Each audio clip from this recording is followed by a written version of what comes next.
स्वागत है आप सभी लोगों का मेरे चैनल साइंस टू टेक्नोलॉजी में। मैं अनुपम विपुल आप सभी लोगों का स्वागत करता हूं आज के शो फ्यूचर फ्राइडे में। आज हम लोग बात करेंगे डेथ ऑफ हाइपरलूप, यानी हाइपरलूप जो अब ऊपर जा रहा है उसके बारे में बात करते हैं। तो अगर आप किसी पत्थर के नीचे रह रहे हैं और आपको नहीं पता कि हाइपरलूप क्या है, तो बस एक रफ आइडिया ले लें, क्योंकि मैंने उसे सालों साल से कवर करते आ रहा हूँ। एक्चुअली अब मैं तीसरे साल पे हूँ इसको कवर करने का। तो आइडिया क्या था? आइडिया ये था, वैक ट्रेन का आइडिया था जो रॉबर्ट गॉडहार्ट इन्होंने बनाया था। उस टाइम का आइडिया ये था। और ये समझिए रॉबर्ट गॉडहार्ट का आइडिया इन्होंने कंट्रोल सी किया, कंट्रोल वी कर दिया। तो इलॉन मस्क ने इसे रीब्रांडिंग कर दिया और पूरी दुनिया को ऑलमोस्ट सेल कर दिया कि ये आइडिया इनका है। आइडिया इनका नहीं था, आइडिया कॉपी पेस्ट है वैक ट्रेन का रॉबर्ट गॉडहार्ट से। और इसको इन्होंने क्लेम कर दिया फिफ्थ मोड ऑफ ट्रांसपोर्ट। मतलब हम लोग लैंड से हैं, सी से हैं, ट्रेन से हैं, एयर से हैं, ऐसे करके ये फिफ्थ मोड ऑफ ट्रांसपोर्ट के तौर पे क्लेम कर दिया। और इन्होंने मतलब एक वाइट पेपर रिलीज किया। कारण ये था कि इन्होंने से कहना था कि मेरे पास उतना टाइम नहीं है। और बात सही है, मतलब ऑब्वियसली इस टाइम स्पेस एक्स भी चला रहे हैं और टेस्ला भी चला रहे हैं, तो टाइम नहीं है और मतलब बहुत बड़ा प्रोजेक्ट होगा, तो इसलिए हम इसे ओपन सोर्स कर देना चाहिए। पहली बात, जो इसका है नहीं उसको ओपन सोर्स कैसे कर रहे हो? बट ठीक है, पूरी दुनिया एकदम, ये 2012 में हुआ था। 2000 मतलब यानी आज से 10 साल पहले सब लोग एकदम टूट पड़े कि एकदम दुनिया हिल जाएगी, सब बदलाव आ जाएगा, फ्यूचर इज हियर नाउ, मतलब एकदम लोग बहल गए। अब यहाँ पे समझते हैं कि जितने भी इंजीनियर्स थे, मतलब सिस्टम इंजीनियर, ये समझना जरूरी होगा कि इंजीनियरिंग में आप अलग अलग टाइम पे अलग अलग जगह पे जॉब करते हैं, अलग अलग रोल्स के साथ, अलग अलग कहते हैं ना, डिफरेंट हैट आपको पहनना पड़ता है। तो कुछ इंजीनियर्स का काम होता है कि वो एक स्पेसिफिक सिस्टम के अंदर काम करे। जैसे मान लीजिए इलेक्ट्रिकल इंजीनियर है, वो बोलेगा भैया हमको बिजली से लेना देना, तुम इसको मेट्रो में लगाओ, तुम इसे मालगाड़ी में लगाओ, तुम इसे हाइपर लूप के अंदर लगाओ, मेरे को कोई दिक्कत नहीं, तुम हमको बता दो वो क्या चाहिए, हम करके दे देंगे। तो उस तरह के इंजीनियर्स बहुत सारे होते हैं। ऑब्वियसली पूरी दुनिया में सबको अलग अलग का फील्ड का स्पेशलिटी रखने के लिए यही करना पड़ता है। लेकिन कुछ लोग होते हैं फिर जैसे कहते हैं सिस्टम इंटीग्रेटर, यानी कि ये पूरा सिस्टम देखते हैं। मतलब जैसे अगर कहेंगे कि पुल बनाना है, तो पुल बनाने के लिए अलग अलग काम अलग अलग इंजीनियर्स करते हैं, लेकिन एक मास्टर इंजीनियर होगा जो सब चीज़ संभालेगा, जिसका मेन डिज़ाइन बनेगा। तो जितने भी उस लेवल पे थे, जो सिस्टम इंजीनियर के लेवल पे थे, सब सिर्फ ये क्या है, ये क्यों है, ये किस लिए, मतलब लिटरली ये इतना गया गुजरा आइडिया था कि अगर इलॉन मस्क को आप हटा दो, कि इलॉन मस्क को हटाया गया और ये आइडिया किसी साइंटिस्ट ने रखा, किसी इंजीनियर ने रखा, किसी यूट्यूबर ने रखा है, किसी ने भी रखा, लोग लिटरली शुरू का ही छोड़ देते। क्योंकि सोचिए पिछले 100 साल से वैसे ही है। और हाँ, वो आइडिया 100 साल से ज़्यादा पुराना है और कुछ कुछ प्रोटोटाइप्स एक्चुअली बनाए भी जा चुके हैं, जिसमें इंसान को भी ले जाया जा चुका है। तो ये समझना ज़रूरी है कि ये कोई कुल्लू लुलू नया आइडिया नहीं है, फिफ्थ मोड ऑफ ट्रांसपोर्ट नहीं। बहुत लोग बहुत पहले से, 100 साल पहले से बनाए, ट्राई किया और फेल हुआ, उसको छोड़ के चल दिए। तो ये समझना बहुत ज़रूरी है। और फिर यहाँ पे लोग इसका क्रिटिसिज्म को, क्योंकि समझिए शुरू से ही जैसे ही ये रिलीज हुआ, लोग पकड़ लिए कि मतलब जिनका काम था, जो मतलब हाइप को हटा के, हाइप का चश्मा उतार के दिख रहे थे, ऐसे थोड़ा ढंग से दिख रहे थे, बोले भाई ये क्या कर रहे हो? मैं भी खुद ही कर रहा हूँ, मैं 3 साल पहले से कर रहा हूँ। तो और थंडरफुट तो मतलब जैसे ही आया था, बहुत सारे और भी थे, ईवी ब्लॉग्स भी, मतलब जितने लोगों को एक्चुअल सिस्टम अंडरस्टैंडिंग था, उसका भैया ये नहीं हो सकता, ये फिजिक्स माना, मतलब बोला ना, आप 100 ईयर्स का पुराना टेक्नोलॉजी, ये मतलब फील्ड आइडिया को लेकर आप उसे रीब्रांडिंग कर दोगे तो आइडिया थोड़ी बदल जाए। आइडिया फेल था, आज भी फेल ही है, कल भी फेल ही रहेगा। तो ये समझना बहुत ज़रूरी था। और फिर इसको डिसमिस करने के लिए काफ़ी लोग कहते थे, जैसे कि लाइनस टेक टिप्स ने एक बार कहा था कि ये आप कैसे मान ले रहे हो कि मतलब जो लोग इस प्रोजेक्ट में काम कर रहे हैं, जैसे ये फिजिकल प्रोजेक्ट है, फिजिकली लोग हैं काम कर रहे हैं, तो उनको क्या साइंस नहीं पता? बात है कि बहुत सारे लोग सिर्फ अपना जॉब करते हैं ना, मुझे फ़र्क नहीं पड़ता। जैसे एग्जाम्पल दे देता हूँ, मान लीजिए कल को मुझे एज ए PR डिपार्टमेंट के तौर पर जॉब दे दिया जाता है कि भैया तुम PR डिपार्टमेंट संभालो। मुझे थोड़ी फर्क पड़ रहा है कि कौन कंपनी है, वो कंपनी सही काम कर रहा है कि नहीं। मुझे सैलरी दो, मैं काम करूंगा, मैं चलूंगा घर, मेरे को दिमाग नहीं लगाना है। और बहुत लोग यही करते हैं, मैं बहुत क्या 98% लोग यही करते हैं। कुछ ही लोग का होता है कि पैशन जहाँ काम करे वो स्टार्टअप सब में होता है। बड़ी कंपनी में बड़ा सैलरी में उसको कोई लोड नहीं लेना है कि भैया आप मुझे पैसा दे रहे हो, आप हमसे काम का काम करवाओ, बेकार का काम करवाओ, वो आपका प्रॉब्लम है, मेरे को कुछ नहीं करना है। तो ये समझना बहुत ज़रूरी होता है कि बहुत लोग सिर्फ काम कर रहे हैं और पॉपुलैरिटी के लिए, कि जैसे MIT इस पे क्यों खर्चा, पॉपुलैरिटी होती है, पॉपुलैरिटी का फायदा होता है। जैसे ये यूनिवर्सिटी क्यों अपने स्टूडेंट्स को यहाँ भेज रही है? मान लीजिए कि कोई यूनिवर्सिटी, जैसे चाइना को कोई यूनिवर्सिटी आता है और यहाँ जीत जाता है इस कंपटीशन में, तो उस कंपनी मतलब यूनिवर्सिटी का रेपुटेशन बढ़ता है, रेपुटेशन बढ़ता है यानी और ज़्यादा एप्लीकेंट्स आते हैं, सब भला होता है। तो ये समझना जरूरी था। वो सब फ्लफ हटा के देखें, साइंस को देखें, इंजीनियरिंग देखें, सिर पीटिएगा। सिवाय उस मतलब ये 100 साल पुराना आइडिया को दोबारा रिजरेक्ट करने के सिवाय इसमें कुछ नहीं है। और सिर्फ एक गलत फहमी में लोग हैं कि अरे कोई जॉब नहीं करता अगर ये फ्लॉप होता है। अरे लोग करेंगे ना, आप सैलरी दे रहे हो ना, मैं काम करूंगा, आप सैलरी दो, मैं काम करूंगा। ढंग का काम करवाते हो आपका भला है, नहीं करवाते हो आप ही का नुकसान है, मेरा कुछ नहीं जा रहा, मेरे को तो सैलरी मिल रही है। तो ये समझना बहुत जरूरी है। पॉपुलैरिटी के चक्कर में बहुत लोग इसके पीछे काम किए। और एक अच्छा टूल भी है, मतलब मैं भी अगर यूनिवर्सिटी में रहता कि यार यहाँ पे भेज देते हैं अपने बच्चे लोग को, थोड़ा सा स्पॉन्सर करके, थोड़ा खर्चा होगा लेकिन अच्छा मार्केटिंग होगा, और अगर जीत गए तब तो बल्ले बल्ले। तो उस हिसाब से ये सिर्फ हाइप था, सिर्फ, और ये 10 साल होने को आ रहा है अब। तो अब बात करते हैं कि इसका प्रॉब्लम्स को थोड़ा एनालिसिस कर लेते हैं, ताकि ये समझिए कि मैं हमेशा बार बार कहता हूँ कि कोई भी चीज़ करने से पहले आपको 3 परत देखना होता है। परत नंबर 1 फिजिक्स। तो क्या हाइपरलूप कोई फिजिक्स का लॉ ब्रेक कर रहा है? नहीं, अभी तक जितने नॉन लॉ ऑफ फिजिक्स हैं उसमें से एक भी लॉ को ये तोड़ नहीं रहा, ये लीगल है, काम किया जा सकता है। चलो बल्ले बल्ले, ये हुआ फिजिक्स का परत। फिजिक्स परत के नीचे आते हैं जिसे हम लोग कहते हैं इंजीनियरिंग प्रॉब्लम, यानी कि क्या आप इसे बना सकते हो, क्योंकि कहने को तो आप टेक्निकली ऐसा रॉकेट शिप बना सकते हो जो 90% लाइट स्पीड पर चले। क्या हम लोग इंजीनियर कर सकते हैं वैसा चीज? नहीं। फिजिक्स तो बोल रहा है कि आप जा सकते हो, फिजिक्स तो बोलता है आप 99.999 तक जा सकते हो। क्या हम लोग इंजीनियर करके वहां तक जा सकते हैं? नहीं। तो ये समझिए, फिजिक्स बहुत चीज अलाउ करता है, इंजीनियरिंग उसको थोड़ा लिमिट करता है, भैया थोड़ा जमीन पे आ जाओ। तो क्या ये जमीन पे हो सकता है? नहीं, क्योंकि इंजीनियरिंग में बहुत सारा प्रॉब्लम है, लेकिन वो सब सॉल्वेबल है। सॉल्वेबल क्योंकि फिजिक्स तो मना थोड़ी कर रहा है। सॉल्वेबल का प्रॉब्लम का ये मतलब है कि जैसे मान लीजिए आप ट्यूब बनाते हैं, ट्यूब में वैक्यूम करते हैं, ट्यूब कोलैप्स कर जाता है।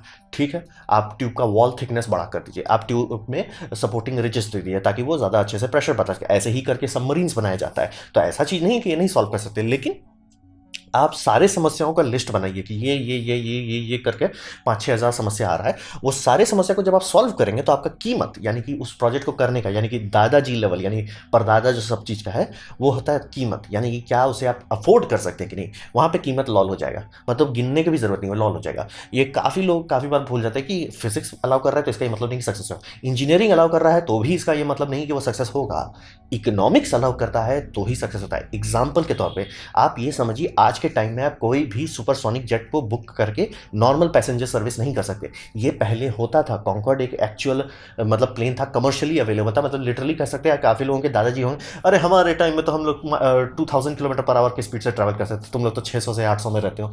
तो ये होता था, लेकिन क्यों फेल हो गया? इकोनॉमिक्स। स्पेस शटल था, क्यों फेल हो गया? इकोनॉमिक्स। मून लैंडिंग था, क्यों फेल हो गया? इकोनॉमिक्स। फेल नहीं है, फेल एज इन लाइक मतलब उसको बार बार क्यों नहीं कटिंग कर, लोगों को समझाना ही बहुत मुश्किल होता है कि भाई 4.5% वो खा रहा था नेशनल जीडीपी का, उतना सिर्फ वॉर टाइम में अफोर्ड किया जा सकता है, लॉन्ग टर्म नहीं अफोर्ड कर सकते थे। अभी कितना बजट है? 0.45%, इसीलिए नहीं होता। तो ये समझना जरूरी है, कीमत आपको बताता है कि आप इसे लॉन्ग टर्म कर सकते हो कि नहीं। शॉर्ट टर्म के लिए जब तेल का कीमत कम था, कॉन्कॉर्ड सक्सेसफुल था, तेल का दाम बढ़ गया, कॉन्कॉर्ड को सीधे ग्राउंड कर दिया गया कि, और थोड़ा एक्सीडेंट्स भी हुआ कि ठीक है भैया आप इसे ग्राउंड कर दो, अब इसे छोड़ दो। तो ये समझना बहुत जरूरी है कि फिजिक्स अलाउ कर रहा है कि नहीं, वो सबसे पहला होना चाहिए। जैसे ईएम ड्राइव ये सब हुलुलुलु है, फिजिक्स का ही लेयर उसको मना कर रहा है, आप हट जाइए। फिर दूसरा था कि क्या इंजीनियरिंग आप कर सकते हो, तो उससे आपको थोड़ा सा अंदाजा मिलता है। लेकिन ये भी समझना चाहिए, जैसे कि मैं बार बार बताता हूँ, पेटेंट्स, लैब टेक्नोलॉजी, ये सब पे ध्यान नहीं दे, क्योंकि ऑलमोस्ट हर चीज़ सब उस स्केल पे हो जाता है। लेकिन फिर जो दादाजी हैं, जो डिसाइड करते हैं कि तुम्हारा भविष्य है कि नहीं है, वो है कॉस्ट, यानी कि इकोनॉमिक्स। और इकोनॉमिक्स कहता है इसका भैया नहीं होने वाला। क्या आप इसे बना सकते हैं? हाँ। क्या आप इसे मतलब जितना भी इसका समस्या आएगा, 10,000 समस्या आएगा, उसको सॉल्व कर सकते हैं? एकदम कर सकते हैं। लेकिन उसका कीमत होगा कि दाम इतना बढ़ जाएगा कि सवाल ही नहीं करना, मतलब नहीं सर ये नहीं होने वाला। और ये समझना बहुत जरूरी है कि नॉर्मल ट्रेन जैसे कि भारत रेलवे का है, ये कोई चिल्लड़ छुट्टा का चीज़ नहीं है, बहुत महंगा पड़ता है। जमीन का कीमत हटा दीजिए कि आपको सोचोगे ना अरे वो तो जमीन का महंगा, ना ना, आप देख रहे हो रेलवे का सिर्फ पटरी दिख रहा है, लेकिन उसके नीचे काफ़ी ठोस फाउंडेशन डाला जाता है। कॉम्पैक्टेड सॉइल का हो सकता है, या कंक्रीट का भी डाला जा सकता है, या अलग अलग मेथड से बनाया जाता है डिपेंडिंग किस तरह का आपका वहाँ ग्राउंड है। फिर उसके ऊपर होता है गिट्टी डालना, उसके ऊपर उसको ये बैलेस्ट लगाना, बैलेस्ट के ऊपर स्लीपर्स लगाना, स्लीपर्स के ऊपर रेल लगाना, फिर उस सबको बैलेंस करना, ट्यून करना, फाइन ट्यून करना। खर्चा अपना समझ के होता है, ये बहुत महंगा होता है। अब इससे कई गुना महंगा हो जाता है आपका हाई स्पीड रेलवे। तो मतलब अगर इसको मान लीजिए 1 करोड़ रुपया पर किलोमीटर खाएगा, तो ये 10 रुपया 10 रुपये बोल रहा हूँ, 10 करोड़ पर किलोमीटर खाएगा, पर किलोमीटर की बात कर रहा हूँ। तो ये बुलेट ट्रेन हो गया, यानी हाई स्पीड ट्रेन। जो हाई स्पीड को समझिए जनरली जो भी चीज़ 300 किलोमीटर प्रति घंटे से ऊपर चल रहा है। इंडियन रेलवे का मीन स्पीड कोशिश की जा रही है कि 100 पर रखा जाए, 150 160 आराम से पहुंच सकता है। इंजन सबकी कैपेसिटी अराउंड 200 के आसपास है, अगर पूरा जोर लगा दे, लेकिन वैसा किया नहीं जाएगा, मतलब ट्रैक्स की उतनी रेटिंग नहीं है, ट्रैक की रेटिंग 160 कुछ कुछ जगह पे है। तो ये समझ लीजिए, करोड़ रुपया से स्टार्ट कीजिए, 10 करोड़ पर किलोमीटर बात कर रहा हूँ। तो आप सोचिए ना 300 किलोमीटर का ये बनाते हैं तो 300 ये भी बना लेंगे, ना ना ना, दाम समझिए 10 गुना बढ़ गया। अब इससे ऊपर आप चल जाओगे अगर आप मैगलेव पे चले जाते हो, तो ये अगर 10 करोड़ रुपया पर किलोमीटर था, तो ये 100 करोड़ रुपया पर किलोमीटर खाता है। तो इसीलिए ये सब आइडिया आपने देखा, आप खुद ही सोचिए मैगलेव कब से दुनिया में चल रहा है, 1990s से दुनिया में मैगलेव रखा पड़ा है, लेकिन इक्का दुक्का कंट्री को छोड़ के कोई इसको मास अडॉप्ट नहीं करा। आपको ये ट्रेन हर जगह दिख जाएगा, आपको भारतीय रेलवे का ही दिखेगा कि बहुत जगह और पटरी बिछाए जा रहे हैं, जो सिंगल लेन है उसे डबल लेन किया जाता है, डेडिकेटेड फ्रेट कॉरिडोर बना रहे हैं। तो कोई उसको हाई स्पीड क्यों नहीं बना रहा है? कारण वही है, कीमत इतना बढ़ जाएगा, गवर्नमेंट का ट्रेजरी बोलेगा सर क्षमा करो, नहीं अफोर्ड कर सकते। दुनिया में 200 देश हैं, मैगलेव सिर्फ एक दो जगह आपको देखने को मिलेगा। कारण क्या क्या है? वही है कि जापान के साथ भी यही हो रहा है कि जापान की खुद की पब्लिक मना कर रही है कि ये सब क्या कर रहे हो। ऐसा नहीं कि ये नहीं बनाया जा सकता, और उनके किस्मत, उनका किस्मत बहुत खराब है क्योंकि पहाड़ी इलाका है, तो सब जगह उनको टनल करना पड़ता है, टनल का कीमत बहुत ज़्यादा होता है। तो टनलिंग करके बना रहे, क्योंकि मैगलेव है हाई स्पीड पर आप टर्न नहीं मार सकते, तो सीधा बनाना है, बहुत दाम आ रहा है। और मतलब जो लोग इस पर खर्च सपोर्ट कर रहे हैं कि इस टेक्नोलॉजी को बेच सकते हैं, और जितनी जापानीज के लोगों को, जो समझदार लोगों को कह रहे हैं भैया कोई खरीदेगा नहीं, कोई नहीं खरीदेगा। जिसको आप मुंह खोल के बोलते हो कि हाँ मतलब $25 मिलियन पर किलोमीटर है, कौन अफोर्ड कर पाएगा? और उसका देश इतना छोटा है जिसका 3-4 किलोमीटर में ही काम हो जाए। तो ये समझना जरूरी है, या तो आप इसको लीजिए जो 100 किलोमीटर में आप रोक दीजिएगा, या इसका 10,000 किलोमीटर ले लीजिए, क्या ज़रूरी है आपके लिए। तो हिसाब समझना बहुत ज़रूरी है कि फिजिक्स अलाउ करता है कि नहीं, फिर दूसरा होता है कि इंजीनियरिंग अलाउ करता है कि नहीं, तीसरा होता है इकोनॉमिक्स, और इकोनॉमिक्स बोलता है भैया ये नहीं होगा। इसीलिए सोचिए ना, आप लोग में से काफ़ी लोग जो शुरू शुरू में डिस्कवरी चैनल देखते हैं उसमें भी दिखाया जाता है ये भविष्य में होने वाला, उस टाइम तो था कि ये सब 2000 में सब जगह हो जाएगा, अभी तक क्यों नहीं हुआ? कारण सिंपल है, इकोनॉमिक्स बोलता है भैया नहीं होगा, क्योंकि कोई चीज़ का इतना वर्थ नहीं है कि इतने महंगे ट्रैक पे उसे आप चलाओ। हाँ, तो चाइना क्यों कर रहा है? बात है, चाइना नॉर्मल बुलेट हर जगह बिछा रहा है, इसका फायदा बहुत होता है, और ये सबको एज ए प्रेस्टीज प्रोजेक्ट किया जा रहा है कि यानी मेरा बड़ा है, वो दिखाने के लिए किया जा रहा है। तो उस केसेस में अफोर्ड किया जाता है, लेकिन वो भी ऐसा नहीं कि हर जगह हर किलोमीटर के लिए करें। तो ये समझना बहुत जरूरी है। इसीलिए मैगलेव जो कहिए ऑलमोस्ट 100 साल की पुरानी टेक्नोलॉजी हो चुकी है, अभी भी हर जगह देखने को नहीं मिलता है। और आप चाह रहे हो कि हम मैगलेव जैसा टेक्नोलॉजी को एक वैक्यूम ट्यूब के अंदर रखेंगे, तो कॉस्ट पर किलोमीटर जो होगा वो इतना ज़्यादा हो जाएगा कि सवाल ही निकल। फिर टनल करेंगे, टनल बहुत ज़्यादा महंगा होता है, बहुत बहुत बहुत ज़्यादा महंगा होता है, टनल तो कर ही नहीं सकते। और अगर इसको ऊपर रखते हैं, मेट्रो जो बनाया जा रहा है जहाँ पे भी इसको ज़मीन के ऊपर लगाया, खर्चा तो तब भी हो रहा है ना। तो ये मतलब लोग कीमत भूल ही जा रहे हैं कि भैया रेलवे महंगा पड़ता है, हाई स्पीड बनाने में इंडिया लूट जा रहा है, मैगलेव में पूरी दुनिया लूट जा रही है। एक इसीलिए देखो ना यूएस में क्यों नहीं है, कारण वही है, जितनी बार भी मैथमेटिक्स एनालिसिस किया जाता है भाई ये सब सिर्फ शो ऑफ प्रोजेक्ट है, प्रैक्टिकल यूजफुल नहीं है, तो इसी कारण से नहीं चलता है।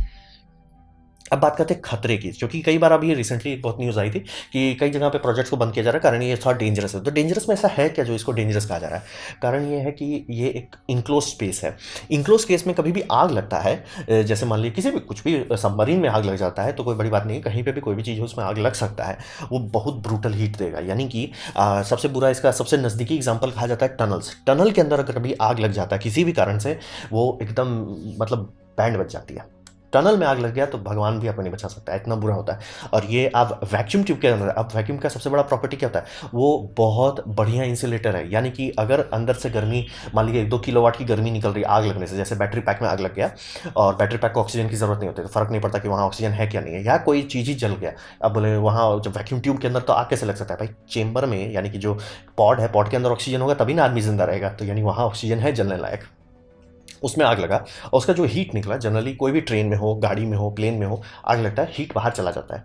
वैक्यूम ट्यूब के अंदर वो हीट बाहर नहीं जाएगा, मतलब वो टनल से भी खराब होगा क्योंकि परफेक्ट इंसुलेटर से आप घेरे हुए हैं। यानी हीट फ्लक्स सीधा सीधा जो पॉड के अंदर है उनको लगेगा, सीधा भुंज जाएंगे। मतलब बहुत कम उम्फ, मतलब टोटल मेगा जूल जो डंप किया जा रहा है आग से वो बहुत कम भी होगा, तो भी सबके सब ऊपर पहुंच जाएंगे। ये बहुत खतरनाक है आग के केसेस, मतलब आग एकदम सीधे ऊपर पहुंचाता है, सीधे, दाएं बाएं भी नहीं। तो वो आग लगा तो लोग भाग गए ट्रेन से, जैसे प्लेन सब में होता है। ऐसा नहीं है कि आज तक कोई प्लेन ने मतलब इसमें आग नहीं लगा है, प्लेन हुआ है, सब हुआ था। ये वैक्यूम ट्यूब में कुछ नहीं होना। दूसरी बात, डीप्रेशराइजेशन इवेंट, जैसे कि ऐसा होता है कि जब आप प्लेन में आप देखते हो कि वो मास्क आता है, किसी को विंडो क्रैक कर गया या डोर खुल गया या वाल्व स्टक कर गया, तो प्लेन में होता है लोगों की बैंड बच जाती है। लेकिन वो इतना सेफ है कंपेयर टू हाइपर लूप कि लोग बोलेंगे भैया हम हाइपर लूप का नहीं ट्राई करना है, क्योंकि प्लेन सेफ लगेगा उसके कंपेयर में। क्योंकि प्लेन में मान लीजिए क्या होता है, अगर डीप्रेशराइजेशन हो जाता है, किसी कारण से प्रेशर अंदर का लॉस कर गया, पायलट को सबसे पहली ट्रेनिंग दी जाती है, भैया प्लेन को शांति से 10,000 फीट पे ले आओ। क्यों? क्योंकि वहाँ पे आप ब्रीथ कर सकते हो, थोड़ा सा तकलीफ होगा, झटका लगेगा, सदमा लगेगा, लेकिन आप बच जाओगे। अब सोचिए कि किसी कारण से आपका पॉड है, किसी कारण से, ये फिजिकल चीज़ है, इंसान का बनाया हुआ, कभी ना कोई डिफेक्ट हो सकता है या कुछ डैमेज हो सकता है, चीज़ होते हैं इस दुनिया में। कुछ हुआ, हवा लीक कर गया, अब आप क्या करोगे? ट्यूब तो खोल भी नहीं सकते आप इसको कि खोल, मतलब ऑब्वियसली आप अंदर हो, पॉड के अंदर, पॉड का दरवाजा खोल के जाएंगे तो जाएंगे कहाँ? और मतलब है ही नहीं, प्योर वैक्यूम में आप पहुंच गए। अब आप बोलोगे मास्क लगा ले, जैसे प्लेन सब में होता है। बात है, प्लेन का मास्क सिर्फ ऑक्सीजन दे सकता है, प्रेशर शूट आप नहीं पहने हो कि, और जो कह रहे हो कि रॉ वैक्यूम हम बना देंगे, वहाँ पे आप क्या करोगे? मतलब आपका बॉडी से गैस बाहर निकलने लग जाएगा। ये बहुत शॉर्ट ड्यूरेशन के अंदर इसको ठीक करना होगा, अगर नहीं किए तो सब के सब ऊपर चले जाएगा। मतलब सोच रहे कि एरोप्लेन ज़्यादा सेफ है, क्योंकि एरोप्लेन में मान लीजिए ऑक्सीजन मास्क नहीं भी लगता है ना, तो भी इतना टाइम रहता है। मतलब मान लीजिए पायलट ने लगाया ऑक्सीजन मास्क और नहीं काम कर रहा ऑक्सीजन, कोई दिक्कत नहीं, वो तो इतना जल्दी, वो इतना देर कॉन्शियसनेस मेंटेन कर सकता है कि प्लेन नीचे आ जाएगा 10,000 फीट में और फिर आराम से काम करने लगेगा। तो ये समझना ज़रूरी है। और सरफेस में जैसे आपका ट्रेन हो, बोट्स हो, जितना भी सरफेस का ट्रैवल है, उसमें अभी तक मतलब ऑलमोस्ट सब में है कि एक्सीडेंट होने के बाद नुकसान हो सकता है, लेकिन चांसेस है कि आप बच जाओगे। और हाई स्पीड ट्रेन की भी बात कर रहा हूँ, चाहे जर्मनी में तो एक दो एक्सीडेंट्स भी होते हैं जिसमें काफ़ी लॉस ऑफ लाइफ हुआ, लेकिन अगर ट्रेन में 500 लोग थे तो 500 के 500 ऊपर नहीं गए, ये कभी नहीं होता। मतलब काफ़ी अच्छा हमारा सेफ्टी रिकॉर्ड हो गया है। प्लेन में भी हो गया, प्लेन में बहुत सारे एक्सीडेंट्स होते हैं, इंसिडेंट्स होते हैं, लेकिन उसमें भी लोग बच जाते हैं। ये इकलौता होगा जिसमें अगर गलती से भी क्रैश हुआ किसी भी कारण से, मान ली भूकंप आ गया और आपका ट्यूब थोड़ा सा ऐसा गया, 100% डेथ होने वाला है, यानी कि बचने का चांस ही नहीं है, सवाल ही नहीं है। और ट्रेन जैसे बनाया जाए, जैसे जापान के रेलवे को सबसे वन ऑफ द बेस्ट माना जाता है, वो भी डिज़ाइन करते हैं अपना ट्रेन को कि क्या होगा पलट गया, क्योंकि भूकंप बहुत आता रहता है, उसके हिसाब से डिज़ाइन करते हैं कि फुल स्पीड पे जा रहा था गिर गया तो कैसे होगा, सबका टेस्टिंग कर सकते हैं। यहाँ तो आप कुछ कर ही नहीं सकते, सीधा ऊपर चले जाएंगे, इसीलिए ये एकदम सेफ है ही नहीं, फंडामेंटल लेवल पे सेफ नहीं है। और ये पूरा नेटवर्क, जैसे मान लिया कई सारे ट्यूब का या एक ही ट्यूब का लाइन है, उसका बहुत बहुत लंबा ट्रैक आपने बनाया, मान लिया 500 किलोमीटर का बना दिया है, तो वहाँ पे सब जगह सील परफेक्ट होना चाहिए। कहीं पे भी सील टूटा वो पूरा नेटवर्क कॉम्प्रोमाइज़ कर देगा, यानी जिसे हम लोग कहते हैं सिंगल पॉइंट ऑफ फेलियर, यानी कि एक गलती सबका सब साफ कर देगा। रेलवे में ऐसा नहीं होता कि रेलवे में आप मान लीजिए ट्रेन चला रहे हो और कहीं कोई ब्रिज टूटता है, उस सिग्नल वहाँ आप रेड करके उसे रोक सकते हो, इसमें वो नहीं हो पाएगा। पहली बात स्पीड बहुत ज़्यादा है, दूसरी बात कहीं पर भी गलती हुआ हवा अंदर घुस के वैक्यूम को कोलैप्स करने लगेगा और बहुत गंदा नुकसान होगा। तो सेफ्टी के मामले में ये एकदम अनसेफ है। और ये जो लोग सुन ले रहे हैं, जैसे कि इलॉन मस्क मुंह खोल के बोल दिया कि it would be safer than aeroplane, कहाँ से कैसे? आग के केसेस में तो ये इतना दर्दनाक होगा कि भगवान बचाए। डीप्रेशराइजेशन प्लेन से ज़्यादा खराब होने वाला है। क्रैश व्रैश हुआ तो छोड़ ही दीजिए, और पूरा network single point of failure रहेगा, यानी कहीं पे भी कोई भी डैमेज हुआ सबके सब चले जाएंगे। इसे सेफ कैसे कर दिया जा रहा है? तो बात है कि थोड़ा जमीन पे आते हैं, हकीकत पे। तो हिसाब ये समझिए कि वर्जिन हाइपरलूप जो इकलौती कंपनी जिसको इंडिया का कॉन्ट्रैक्ट दिया गया था कि मुंबई पुणे का बनाया जाए, ये समझिए कि इन्होंने अपने 50% स्टाफ को टाटा बाय बाय कर दिया कि भैया हम तुमको नहीं अफोर्ड कर सकते, चलो निकलो। और आधा लोग को निकाला, और प्लस अब ये कह रहा है कि भैया हम ह्यूमन पार्ट्स नहीं बनाएंगे। अब खुद सोचिए, ये इकलौती कंपनी है, क्लेम मतलब 50 कंपनी कर रही है हाइपरलूप बनाने का, और बहुत सारी कंपनी है, सब हुला ला बना के दिखा रहे हैं, हम दुबई में ये करके दिखा रहे हैं, हम ये फिनलैंड में करके दिखा रहे हैं, हुलू सब कर रहे हैं, लेकिन फिजिकल चीज कि नहीं, क्या आपके पास है एक्चुअल प्रोटोटाइप, वो सिर्फ इस कंपनी के पास था। और ये कंपनी हाथ धो रही है कि भैया ना हो पावे हमसे, और सिर्फ फ्रेट ओनली कर रहे हैं। और यहाँ पे मैं एकदम हंसी लग रही मुझे कि इंसान को आप नहीं ट्रांसपोर्ट कर पा रहे हैं, आप फ्रेट को करोगे। फ्रेट यानी सामान, समझ लीजिए। अब बात बताइए, कौन सामान इतना कीमती है जिसके लिए आप पूरा नेटवर्क बनाएंगे, फिर उसके अंदर सामान रखेंगे, फिर उस सामान को ट्रांसपोर्ट करेंगे? कौन चीज़ का इतना कीमत है कि मतलब एग्जाम्पल दीजिए, जैसे आप रक्षाबंधन के लिए राखी भेजते हैं, उस राखी के लिए आप कितना पे कर सकते हैं वर्सेस, क्योंकि अगर बहुत ज़्यादा अगर वो पे करने आप बोलो ना यार मैं खुद ही प्लेन में चला जाता हूँ, खुद ही दे के आ जाता हूँ, वो इंसान अपने लिए सबसे ज़्यादा पेमेंट करता है। तो फ्लाइट टिकट हमारे लिए महंगा है। इलॉन मस्क थोड़ा ऊपर रहते हैं तो उनको नहीं पता है कि फ्लाइट टिकट हमारे लिए महंगा है। और यहाँ पे अगर इस तरह का सिस्टम बनाने गए, ये इतना महंगा हो कि लोग भाई क्षमा करो। अब वो सोच लीजिए, जब इंसान को नहीं अफोर्ड कर सकते, फ्रेट की इतनी कीमत ही नहीं होती। फ्रेट आप सोच लीजिए कि वो लोग फ्रेट का मेन ट्रांसपोर्ट कहाँ से होता है? कंटेनर शिप से, ट्रेन से, धीमा धीमा रास्ता से होता है। क्यों? ज़रूरत नहीं है। तो ये समझना बहुत ज़रूरी है। और ये कंपनी का दूसरा सबसे बड़ा था, ये ऐसा, मैं तो इंडिया के केस में कह रहा हूँ, मुंबई पुणे लिंक इनके नाम पे आया था, लेकिन ये और देश को भी मतलब चूना लगाया गया है। तो ये समझना बहुत ज़रूरी है कि कोई भी ऐसा फ्रेट नहीं है जो इस तरह का कॉस्ट को जस्टिफाई कर सके। कोई चीज़ की इतनी कीमत नहीं है कि जिसको आप, हाँ उसके लिए हम अलग से एक पूरा डेडिकेटेड सिस्टम बनाएंगे जो मैगलेव से महंगा है। कौन चीज़ उसमें बैठेगा, कौन उसके लिए पे करेगा, ये समझना बहुत ज़रूरी है। और बाकी जितनी भी कंपनी थी, बहुत सारी कंपनी, 25 से 50 कंपनी तो आपको दिख जाएगी, जो सिर्फ फ्लफ और सिर्फ सीजीआई, जो मैंने बताया ना कि फैक्ट टेक कैसे डिटेक्ट करना, सिर्फ सीजीआई दिखाया जा रहा है। सीजीआई वाले सब हवा में है। तो ये समझिए कि अब हाइपरलूप का अब डाउनफॉल शुरू हो रहा है। अब से 5 साल के अंदर लोग फाइल मान जाएंगे कि भैया हाइपरलूप गलत था। मतलब भारत को ज़्यादा नुकसान नहीं होगा, सिर्फ 400-500 करोड़ का नुकसान हुआ होगा, मैं मना रहा हूँ, क्योंकि इसका एक्चुअल कॉस्ट स्टार्टिंग का बिडिंग उतना का था, तो चांसेस है कि उससे ज़्यादा लगा हो, लेकिन मैं देखना नहीं चाहता कि कितना हज़ार करोड़ लुटा चुके हैं इस चक्कर में। तो ये समझना जरूरी कि अब लोगों को आ रहा है कि भैया जितने इंजीनियर सब बोल रहे थे ना कि ऐसा नहीं करो, वो सही थे। जितने लोग बार बार मैगलेव बनाने से पहले प्रोजेक्ट कैंसिल कर देते हैं, वो सब सही थे कि भैया कोई अफोर्ड नहीं कर सकता जो कंपनी एक्चुअल प्रोटोटाइप बनाए। और प्लस ये पॉइंट A to B भी नहीं है, ये A to A है, क्योंकि जो ट्यूब है उसमें सिर्फ एक एयरलॉक है। तो यानी यहाँ से गए फिर वहीं वापस आ गए, यानी वहीं प्लेटफॉर्म पे उतरते हैं जहाँ से चढ़े थे। तो ये मतलब इसको ट्रैवल कहना भी गलत है, ये तो सिर्फ यो करके आप आ गए। और इसमें भी काफ़ी लोगों का कहना था कि ये बहुत ज़्यादा वाइब्रेट कर रहा था, जो कि थोड़ा ऑड है कि मैगलेव है, आप टच नहीं कर रहे हो किसी चीज़ तो आप वाइब्रेट क्यों कर रहे हो? या तो आपका कंट्रोल इलेक्ट्रॉनिक्स खराब है या कुछ और गड़बड़ा है। तो हिसाब वही समझिए कि अब हकीकत लोगों को आ रहा है कि उड़ने का तो सब उड़ लिए, अरे तुम नहीं जानते हो, तुम नेगेटिव बोलते हो, ये करें ना ना ना ना, जो बना रहा है वो लुट रहा है। अब वो समझ में आ रहा कि नहीं नहीं नहीं भाई, लोग कौन नहीं अफोर्ड कर सकते, क्योंकि इंसान के लिए आपको सेफ्टी दिखाना पड़ेगा, सेफ्टी आप नहीं दिखा सकते, ठीक है फ्रेट कर लेंगे, कौन सा फ्रेट की इतनी कीमत होती है जिस पे आप इतना खर्च कर सकते हो, तो हिसाब वही है। और जैसे कॉन्ट्रैक्ट है, प्यार से धीरे धीरे एकदम प्यार से कैंसिल कर दिया जा रहा है सारा कॉन्ट्रैक्ट। हिसाब वही समझिए कि आने वाले 5 साल के अंदर मैं एकदम शांति से देख सकता हूँ, अगर 5 से ज़्यादा खींच गया तो मेरे को इस दुनिया में नहीं रहना है भाई, I I need to leave this planet. तो ये था मेरा प्रेजेंटेशन डेथ ऑफ हाइपरलूप के बारे में। उम्मीद करता हूँ आपको अच्छा लगा, कुछ सीखने मिला, कुछ समझ में आया। अगर ऐसा है, लाइक कर दे, दोस्तों शेयर कर दे, उससे मेरा काफ़ी भला होगा। नहीं अच्छा लगा, नहीं पसंद आया, कोई बात नहीं, आप डिसलाइक दबा सकते हैं। मैं कहूँगा डिसलाइक 2 बार दबाएं, उससे मुझे पता चलेगा वो कितना नापसंद हुआ है। मैं आपसे कहूँगा कि कमेंट लिखे, मैं हर कमेंट को पढ़ने की कोशिश करता हूँ। आपसे कहूँगा सब्सक्राइब कीजिए, बेल दबाइए अगर आप फ्री हैं तो। आपने वीडियो देखा जान के मुझे बहुत खुशी हुई। धन्यवाद।